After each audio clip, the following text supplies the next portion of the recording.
مەهامی سەردانەکەی خۆیان بۆ ئێمە باس کرد و ئێمەش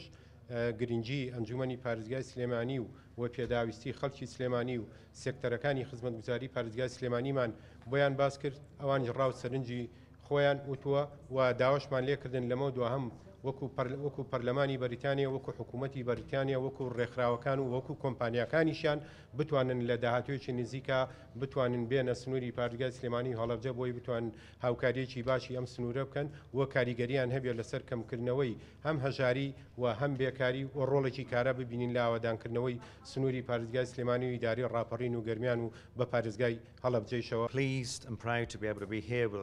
لە چەند حیزبێکی جیاوازی نێو پەرلەمانی بەریتانیاوە هاتوین. مەبەستی سەردانەکەمان بۆ لە نزیکەوە ئاگاداربوونە سەبارەت بەو بارودۆخەی کە ئێستا هەرێمی کوردستانی پێدا تێپەڕ دەبێت. وەک حکوومەتی بەریتانیا هەوڵی تەواوی خۆمان دەخینە گەڕ بۆەوەی بتوانین لە ڕێگەی جیاوازەوە بەتایبەت لە ڕێگەی پەیوەندی بازرگانی هاوکاری پێویست پێشکەش بارێمی کوردستان بکەین